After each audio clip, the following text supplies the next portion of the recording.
Hello and welcome. मैं हूं पराग छापेकर और इस समय मेरे साथ बहुत ही हैंडसम और टैलेंटेड परम है। परम ने ढेर सारे, इनका चेहरा आप देख ही सकते हैं, ढेर सारे सीरियल्स में इन्होंने अपना जो एक्टिंग का कहर ढाया हुआ है। परम, बहुत बहुत स्वागत है आपका। Thank you sir. Thank you. परम, मतलब जितने जितना काम आपने किया है, खासकर टीवी पे, ऐसा कहते हैं कि टीवी पर एक्टिंग नहीं होती, लेकिन आपने जितना काम किया है वो लगता है कि हाँ, एक्टर का काम है। ऐसा कैसे किया आपने? पता नहीं सर, मैंने कभी ऐसे सोचा नहीं कि मैं टीवी पे काम कर रहा हूँ या पहले स्टेज करता था या स्टेज पे कर रहा हूँ या कोई नेटफ्लिक्स की सीरीज कर रहा हूँ या हॉलीवुड की फिल्म कर रहा हूँ या बॉलीवुड। मैंने कभी ऐसे सोचा नहीं। मुझे कैमरा दिखा, जो मुझे आता था, जो सीखा था वही कर रहा था। कभी ऐसे सोच ही की नहीं कि टीवी पे कर रहा हूँ या कहीं कर रहा हूँ। हालांकि रिस्ट्रिक्शंस होते हैं टेलीविजन में, बट मैंने अपने ऑनेस्टी के साथ कोशिश की, जितना मुझे आता है, जितना समझ आता है वो किया मैंने। मतलब जितने कैरेक्टर्स आपने, भले शेखावत कहें या अलग अलग जितने आपने कैरेक्टर किए, उसमें एक एक्टर का काम दिखता है। ये क्या, मतलब जितना आपने स्टेज किया है ये उसका असर कहा जा सकता है? हाँ, हो सकता है सर, कहा जा सकता है। मैंने मैंने एक्टिंग कोर्स भी किया हुआ है। 4 मंथ्स का कोर्स था, वो किया है। उसके बाद मैंने 8-10 प्रोडक्शंस किए स्टेज पे। प्लस मैं एक बात बताऊं तो सर, ऐसा तो नहीं है कि स्टार्टिंग से ही बहुत ठीक हो रहा था या अभी भी बहुत अच्छा हो रहा है। ऐसे डेली डेली करते करते करते करते आप एक कैरेक्टर कर रहे होते तो आपको पता भी नहीं चलता कब यू बिकम दैट कैरेक्टर। एक ऐसी चीज है जो कोई एक फॉर्मूला नहीं है। वो हर कैरेक्टर के साथ अलग अलग चीजें ट्रायल एंड एरर है ये। कभी मतलब कभी कुछ करने की जरूरत नहीं पड़ती, कभी बहुत सारा होमवर्क करने की जरूरत पड़ती है। तो मेरा प्रोसेस अलग अलग होता है, अलग अलग कैरेक्टर्स को लेके। कभी लोगों को अच्छा लगता है, कभी मुझे मजा आता है, कभी मुझे बहुत अच्छा लगता है, लोगों को शायद ना अच्छा लगे। तो पता नहीं, आप कह रहे हो तो आई एम ग्रेटफुल कि आपको ऐसा लगा। एंड मैंने मेरी ऑनेस्टी और मेरा हार्ड वर्क थोड़ा सा मतलब लोगों को कुछ समझ आया। मतलब मैं आपके काम को हमेशा अप्रिशिएट करता रहा हूँ लंबे समय से, जब से आप आए हैं। खैर, एक कानपुर से निकलता है लड़का, उसको कैसे लगता है कि वो एक्टिंग में आना चाहता है, और कैसी रही जर्नी अब तक? सर पता नहीं ऐसे क्यों लिखा है कि मैं कानपुर से हूँ। मैं कानपुर से नहीं हूँ, मैं बॉम्बे से ही हूँ। आई अच्छा। एम। हाँ, वो विकिपीडिया पे लिखा है ऐसा कि मैं कानपुर का हूँ। बट मैं कानपुर में बॉर्न हुआ था। But I was 1 month old जब मैं बॉम्बे आ गया था। तो मैं मानता नहीं हूँ कि मैं कानपुर से हूँ। मुंबई का हूँ आप, मतलब मैं पूरे मैं मुंबई? हाँ, मैं 1 महीने का था जब मैं यहाँ आ गया था। तो मुझे, और तब से लेके आज तक यही पे हूँ। पढ़ाई यही की है, सब कुछ यही किया है। तो लेकिन फिर भी ऐसे तो कोई फिल्मी बैकग्राउंड से नहीं हूँ सर। आपको अगर मैं आंसर दूँ तो nobody is from this line.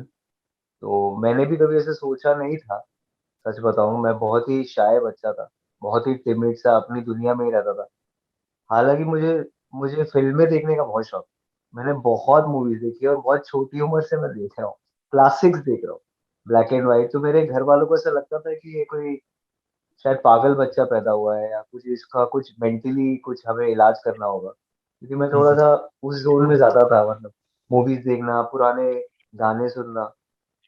और मुझे शौक था, बट मेरे में कभी वो कॉन्फिडेंस नहीं था मैं किसको बता सकूं कि मैं मुझे ये करना है। एंड आई थिंक मैंने जब टॉप गन देखी थी टॉम क्रूज की, जब मैं कुछ 10 या 11 साल का था, तब मैंने सोचा था ऐसा कि हाँ यार, ऐसा कुछ काम करना है। तो तभी भी अंदर ही रखा। फिर स्कूल में एक्स्ट्रा करिकुलर एक्टिविटीज में था, स्टेज पे था। जितना शाय बच्चा था, बट स्टेज पे पता नहीं मुझे कुछ मतलब आई यूज टू गेट ट्रांसफॉर्म अपने आप। मुझे तभी शर्म नहीं आती थी स्टेज पे। और मुझे अच्छा लगता था। तब मैंने सोचा था, लेकिन मैंने तभी भी किसी को नहीं बताया। फिर मैंने अपना कॉलेज खत्म किया, उसके साथ मैं स्टेज कर रहा था। फिर मैंने एमबीए किया लंदन जाके, मैंने अपनी पढ़ाई कंप्लीट की, मास्टर्स किए। Then I came back and I said अब मैं हो गया हूँ 22 साल का। 22-23 साल का हो गया हूँ मैं। अब मैं कुछ नहीं करना चाहता, और जो मुझे करना है, मुझे प्रोफेशनली यही करना है। एंड देन मैंने एक और अच्छा एक्टिंग कोर्स किया। एंड देन मैंने स्टेज किया। एंड देन एड्स मिलने लग गए, टीवी शोज मिलने लग गए। फिर काम मिलने लगा ऊपर वाले की दया से। मतलब what was your parents reaction की मतलब इतना लंदन से एमबीए करके आता है जवान बच्चा और बोलता है कि अब मैं एक्टिंग करूंगा, तो वो एक रिएक्शन बड़ा ऑब्वियस। सर मेरे को ना ऐसा थोड़ा-सा उनको मुझे लगता है कि उनको भी कहीं न कहीं चाहिए था कि ये कुछ अलग करे और उनको ऐसे मतलब इतना तो पता ही था कि ये कुछ नॉर्मल काम तो करेगा नहीं, या तो कुछ करेगा या तो बिल्कुल कुछ नहीं है। उनको ऐसा मुझे लगता है कि ऐसा उनको लग रहा था। बट मैं डिस्टिंक्शन एमबीए करके जब आया ना ऐसे कि अब मुझे नहीं करना, मैंने एक्चुअली उनको फ़ोन कर दिया था तभी वहाँ लंदन से ही कर दिया था कि मैं नहीं करूँगा। मुझे नहीं लगता कि I am fit for this. मैं एक बैकअप लेके आ रहा हूँ, मैं ट्राई करूँगा, अगर मेरा होता है तो ठीक है, नहीं होता तो मैं शायद वापस लंदन चला जाऊँगा, जॉब करूँगा। बट मेरा हो गया by God's grace and they were always support. वो हमेशा सपोर्ट करते थे। उन्होंने कहा था कि तुम्हें जो करना है करो। हम चाहते थे डिग्री ले लो, तुमने ले लिया, अब तुम्हें जो करना है करो। मतलब आपको देख के लगता है कि यू बॉर्न फॉर दिस, सो ऊपर वाले की भी जो डेस्टिनी कहते हैं, डेस्टिनी लीड्स, तो वो बिल्कुल करेक्ट है कि आपको आना ही था। लेकिन ये जो मतलब सोचने और पहली बार कैमरा फेस करने का जो टाइम है, उसको हम स्ट्रगल कहते हैं, वो स्ट्रगल पीरियड कैसा रहा? तो सर ना मैंने ना जब कोर्स भी किया था ना तो मुझे वहाँ ऐसा कहा गया था कि ये बहुत ही प्रेस्टिजियस हमारा स्कूल है, तो मैं ना इतना नाइव था। मैं उसका सर्टिफिकेट लेके ना लोगों के ऑफिस जाता था। मैं ए ग्रेड स्टूडेंट तो मुझे लगा कि मेरी एक्टिंग देखेंगे ये लोग ऐसा नहीं, वो लेकिन वो फोटोज मांगते थे। वो कहते थे ये हटाओ यार, ये क्या है, ये सर्टिफिकेट जस्ट लीव इट। तो ऐसे 2-3 महीने ये चला। तब तो समझ ही नहीं आता करना है कि आपको 6-8 महीने 1 साल तो लग जाते कि करेक्ट चैनल के थ्रू आप जाओ, कौन लोग है, किससे मिलना है, क्या करना है, वो एक्चुअली वो स्ट्रगल स्टार्ट होता है। फिर मुझे एक फिल्म मिल गई थी अ, बैरी सर के साथ ही। वो एक फिल्म थी तो मैंने कहा कि चलो यार अच्छा हो गया मेरे साथ लाइफ में कि एक फिल्म मिल गई है और अभी कोर्स खत्म हुआ था। वाह वाह, मैं तो मतलब मेरा तो हो गया काम। बट वो फिर वर्कआउट नहीं हुई कोई कोई रीजंस की वजह से। उसके बाद मैंने कहा मुझे तो फिल्म ही करनी है। मैंने कभी ऐसा सोचा नहीं था टू बी ऑनेस्ट कि मेरे को टेलीविजन करना है, या तब तो वेब सीरीज भी इतनी बनती नहीं थी। तो मुझे तो बस फिल्म ही करनी थी और ऐसा भी नहीं था कि हीरो हीरो बनना था, अच्छे कैरेक्टर्स करने थे। और क्योंकि हमने बचपन से सिर्फ सिनेमा ही देखा है, हमने कुछ और तो देखा नहीं। हमें भी वही करना था। ऐसे हमारी मूवी आए, थिएटर में आए तो बट फिर एमबीए किया हुआ था तो कुछ तो इनकम चाहिए थी, तो मैंने कहा चलो एड्स करते रहते हैं। तो I got a few ads. Ads करते करते करते ही 1 साल मैंने एड्स किए। उसमें मैंने एक चैनल वी का ऐड किया था। तो चैनल वी का जब मैंने ऐड किया तो वहाँ की ईपी का फोन आ गया मुझे कि सुनो हम एक नया शो बना रहे हैं चैनल वी के लिए, तो आप कर लो ये शो। मैंने कहा मेरे को करना नहीं है। तो उन्होंने कहा ये अलग शो है, यूथ शो है। तो मैं गया, मैंने ऑडिशन दिया, मैं सिलेक्ट हो गया और वो शो 2.5 साल चल गया, चैनल वी का सादा हक, जिसमें मैं रणवीर सिंह शेखावत बना। तो ये आप डेस्टिनी की बात करो या टाइमिंग की बात करो कि मैं तो कुछ और करने गया था, वहां पे मुझे किसी और चीज के लिए स्पॉट कर लिया और मैंने वो ऑडिशन दे दिया और मैं सिलेक्ट हो। और फिर वहां से सादा हक से ही मेरा एक 2013 से मेरी जर्नी स्टार्ट हो गई। फिर मुझे अपने काम से काम मिलता गया और फिर मैं ज्यादा मतलब फिर मैंने मुझे पता ही नहीं चला कि मैं कब टेलीविजन में ही घूमते गया। क्योंकि उसके बाद मुझे अपने आप चैनल वालों ने थोड़ा अप्रोच करने लग गए और प्रोड्यूसर्स थोड़ा लाइक करने लग गए, तो वो भी अप्रोच करने लग गए। तो मैं भी करता गया। मैंने कहा चलो ये करते, इससे ये हो जाएगा, इससे मैं अपना ट्राई करते रहता हूँ। मैं जो भी मुझे आता है कैरेक्टर्स मैं अलग चूज करने की कोशिश करता रहा। बट एक वो था कि कुछ और भी करना है, कुछ अलग भी करना है। तो मैं बीच बीच में ब्रेक भी ले रहा था, मैं वर्कशॉप्स कर रहा था। मैंने बीच बीच में 3-4 वेब शोज भी कर लिए थे। बट वो इतने कभी वो नहीं हुए, इतने जैसे कि उनका इतना कभी नहीं हो नाम पाया। नहीं हुआ उन वेब शोज का। नहीं हो पाया। अब वो मुझे नहीं पता कि नहीं हो पाया, लोग तो अच्छे ही थे जिन्होंने बनाया था। अब मुझे ऐसा लग रहा था कि वो मेरा बेस्ट काम है, लेकिन वो लोगों को इतना मतलब समझ नहीं है। तो हाँ, यहाँ से स्टार्ट हुआ सर, वो स्ट्रगल पीरियड था 1 साल का। बट बाय गॉड्स ग्रेस मैं यहाँ पे ही, मेरे घर है, मेरे मेरे पास कभी रेंट की इतना इशू नहीं हुआ, खाने का इतना इशू नहीं हुआ। तो मैं नहीं कहूंगा कि मैंने कुछ ज्यादा ही स्ट्रगल किया है। तो वही again by destiny God's grace I was lucky कि मुझे थोड़ा जल्दी जल्दी काम मिलने लग गया और मैं चुपचाप ज्यादा बिना सोचे कर पाया। मतलब रणधीर सिंह शेखावत आपका बड़ा हिट कैरेक्टर रहा, उसके बाद अलग अलग आपने सोनी पे भी किया और ये भी किया, सारे कैरेक्टर्स जैसे मैंने आपसे कहा कि मैं आपको देखता आया हूँ, आपने अच्छा काम किया।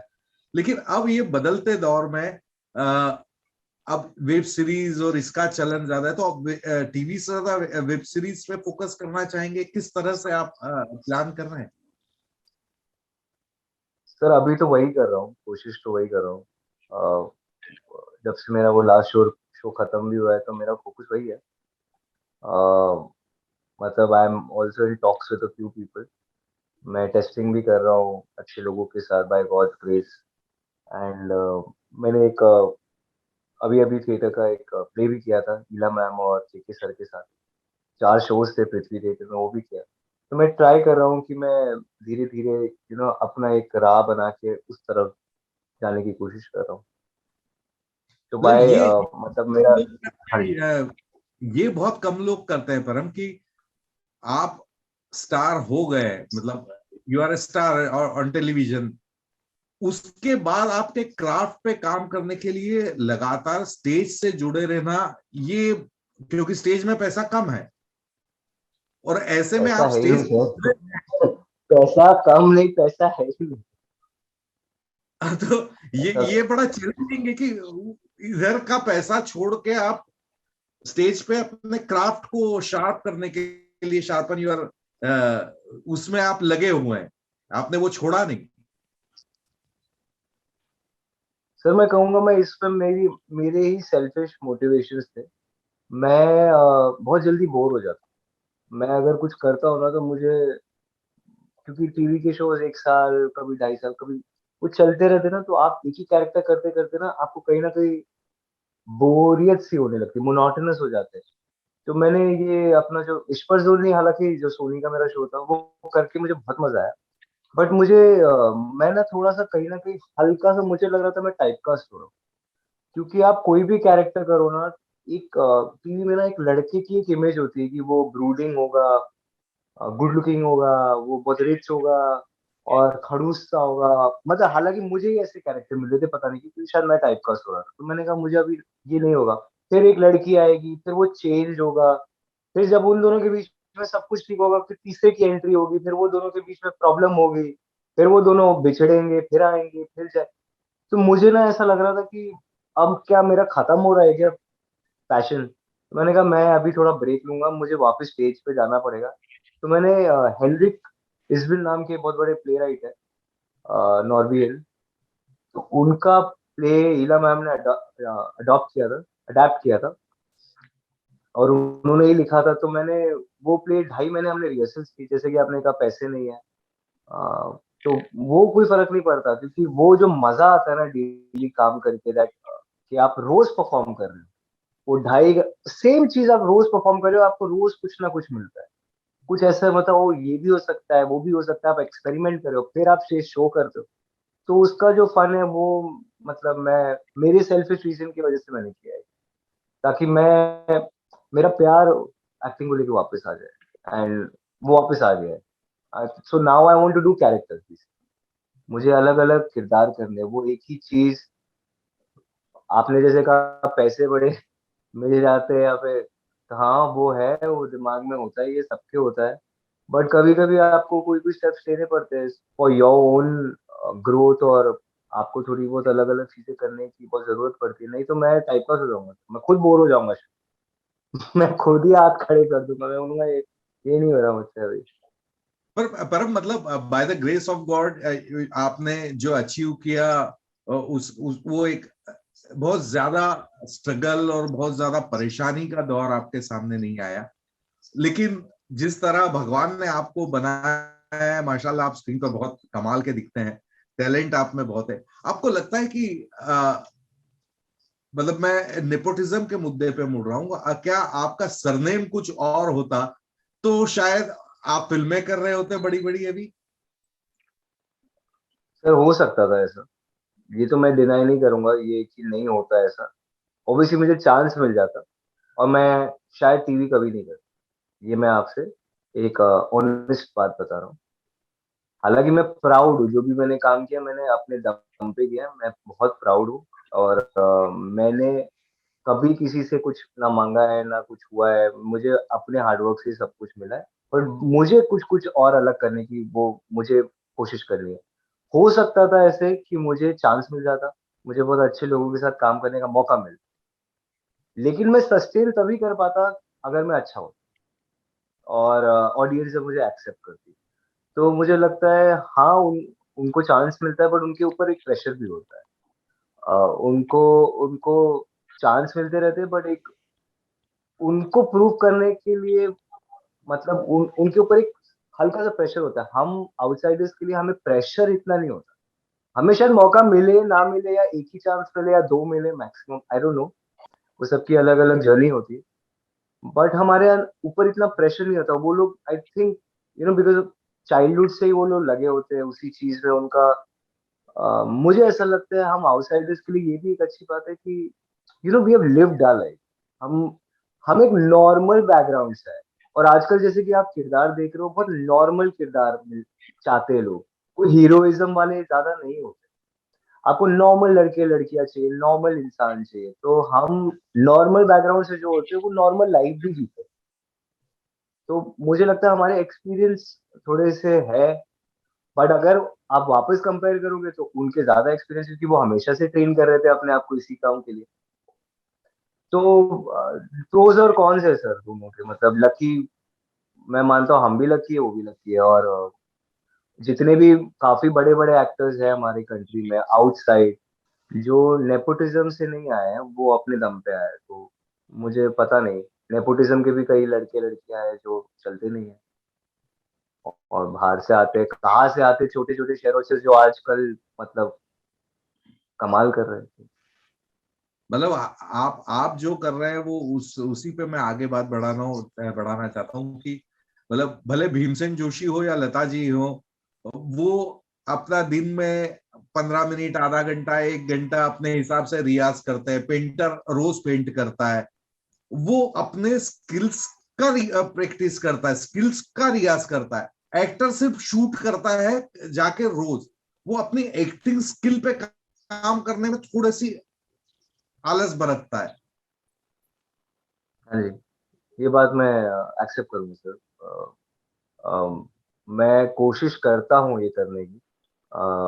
मुझे नहीं लगता कि हम कोई अच्छा सिनेमा देख के बहुत बढ़िया एक्टर बन जाएंगे, या जिम जाके बन जाएंगे, या किताबें पढ़ के बन जाएंगे, या ट्रैवल करके बन जाएंगे। हालांकि ये सारी चीजें इंपॉर्टेंट है, लेकिन जितना आप करोगे, जितना आप प्रैक्टिस करोगे, जितना आप try, it's like playing a sport. मुझे ऐसा लगता है आप जितना उसको उसको इनहांस करोगे, जितना, अगर आप, मैं फुटबॉल प्लेयर होता तो मैं, मुझे तो फुटबॉल खेलना ही पड़ता। मैं रोनाल्डो को देख के तो फुटबॉल प्लेयर नहीं बनूंगा, मुझे खुद ही ग्राउंड पे कूदना पड़ेगा, गिरना पड़ेगा, गलतियां करनी पड़ेगी। तो एक्टिंग भी ऐसा ही, it's an art, creative job है। तो मुझे बहुत गलतियां करनी पड़ी है, और मैंने बहुत गलतियां की है स्टार्टिंग में, मैं आज भी करता हूँ। तो जाके मैं फिर उसको देखता हूँ कि नहीं, इसको ऐसे भी कर सकते हैं, ऐसे भी किया जा सकता है। फिर आप एक्सपेरिमेंट करते हो, फिर कहीं ना कहीं थोड़ा थोड़ा आप बेटर होते हो धीरे धीरे धीरे। And it's a learning job, आप कभी भी कंप्लीट एक्टर नहीं बन सकते, मुझे ऐसा लगता है। परम, अभी आपका शोज अभी क्योंकि पेंडेमिक के चलते शोज का तो प्रॉब्लम होगा अभी थिएटर के, तो अब क्या प्लान है निकट भविष्य में? किस तरह से आप आगे बढ़ने का सोच रहे हैं? सर मैंने जैसे आपको बताया कि अब मेरी दो तीन जगह पे बात हो रही है। मैं बस होपफुल हूँ, और मोस्टली मैं मार्च से मेरी कई शूटिंग स्टार्ट हो जाएगी, अगर चीजें सही रही। मैं इस लाइन, हमारी लाइन का कोई इतना, देयर इज नो श्योरिटी कि कुछ भी हो सकता है, पैंडेमिक आ सकता है, लास्ट मोमेंट में कुछ भी हो सकता है, मैं नहीं हूँ। तो मैं आपको इतना नहीं बता सकता क्या कर रहा हूँ मैं। बट हाँ, मेरी दो तीन जगह पे बातें चल रही है। अलग है जो मैंने पहले किया है उससे, कई काफी अलग है, बहुत अच्छे लोगों के साथ है। तो आई एम लुकिंग फॉरवर्ड। तो मेरा अभी प्रिपरेशन उसी चीज पे है। और मेरा एक और प्ले की बात चल रही है, वही ईला मैम के साथ ही। तो उसकी रीडिंग आई थिंक एक हफ्ते में हम स्टार्ट कर देंगे। उसकी हम जूम पे रीडिंग स्टार्ट कर देंगे, और अगर चीजें बेटर हो गई तो फिर हम उसे उतार देंगे स्टेज पे 2 महीने के बाद। क्या बात है, मतलब वॉट एवर यू डू, मैं ये जरूर कहूंगा कि एक सेंसिबल एक्टर हमेशा बेहतर काम ही करेगा। और ये आपसे मैं पूरी उम्मीद करता हूं कि आप कमाल का ही काम करेंगे आने वाले समय में भी। चलते चलते आपके चाहने थैंक वालों यू को क्या कहेंगे? सर, मैं उनको बस यही कहूंगा कि मैं हमेशा यही कहता हूँ एक्चुअली बट मेरे को और कुछ होता नहीं है। बस अपना ख्याल रखिए आप लोग। Things are not that good आजकल, एसिम्टोमेटिक हो या कुछ भी हो, फिर भी जस्ट लुक आफ्टर योरसेल्फ और अपनी फैमिली का ख्याल रखिए। जितने लोगों का आप कर सकते हैं आप कीजिए, एंड जस्ट बी हैप्पी। अपने मेंटल हेल्थ का ध्यान दीजिए, अपने हेल्थ का ध्यान दीजिए। ऐसे just love each other. Thank you very much परम। मैं गॉड ब्लेस, और थैंक यू अच्छा सो अच्छा मच। काम करते रहे और खुश रहे। Thank you so much sir, thank you, it was lovely talking. God same bless you. Here. Bye sir.